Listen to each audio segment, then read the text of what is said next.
All right, welcome back to News 19. Thank you so much for watching WLTX Plus, everybody that's joining us there tonight, or if you're joining us on WLTX.com. I'm Andrea Mock, and so happy to be bringing you these election results live since 5 o'clock tonight. News 19, of course, is on your side. This is one of the races that was called fairly early.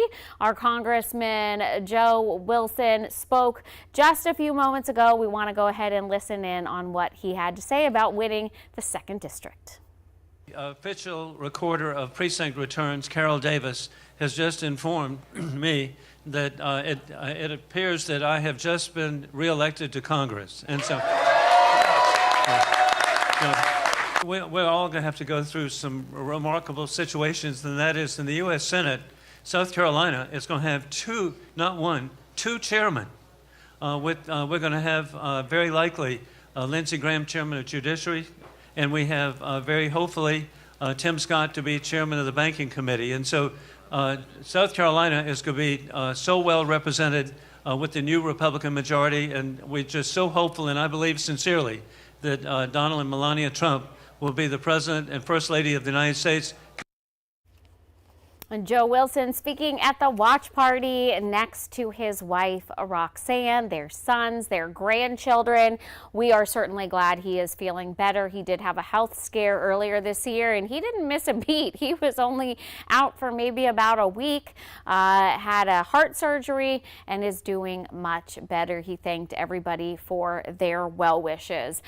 We want to move over, though, to a couple South Carolina races that are still too close to call tonight, even though many races have been called. So let me just go ahead and pull this up. Where are we now on the Bauer-Finley race? Okay, if you look over here, let's take this full so people have a better view of this. 76%. Okay, so we are at only 76% of the precincts reporting, and this is a very tight race. If you remember, this is the seat that Kirkman-Finley held for about 9 years during the last election cycle. Democrat newcomer Heather Bauer won the seat from him.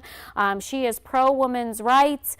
She is the owner of a local business, of Warrior Fitness, and she wants to put more money into supporting South Carolina public schools. They are separated by just a couple hundred votes at this point, 7,986 to 7,086. This is a race that they spent quite a bit of money on. Every time I turned on my TV, there was an ad for either of these two candidates. Again, just a fun fact, South Carolina does sit in the 75th district.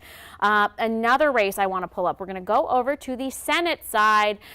This is not surprising. Brad Hutto has been in the Senate for a very long time. He is winning. He is one of the senators that really fought against our 6-week abortion ban that is now the law of the land here in South Carolina. But I also want to look at Senate District 36. Let's see where these numbers are. Okay, still 88.9% of the precincts reporting. That's what the number was the last time we checked in. But if you are wanting to know why we keep looking at this district, well, it's because our incumbent, Kevin Johnson, is losing right now. And Johnson has been in that office since 2013. He is a Democrat.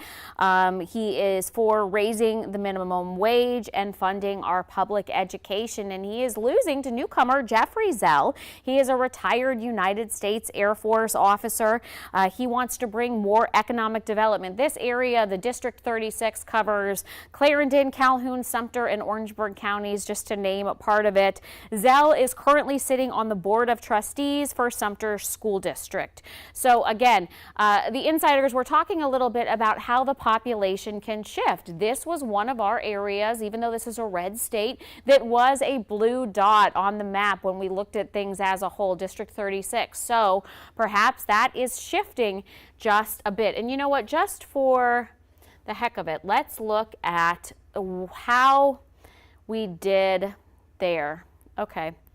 Well, Clarendon County, again, they expected Kamala Harris to win Clarendon County, but as you see in this, 9,065 votes in Clarendon County for former President Trump to 7,064. So perhaps that once blue dot on our South Carolina landscape is now shifting a little bit more red.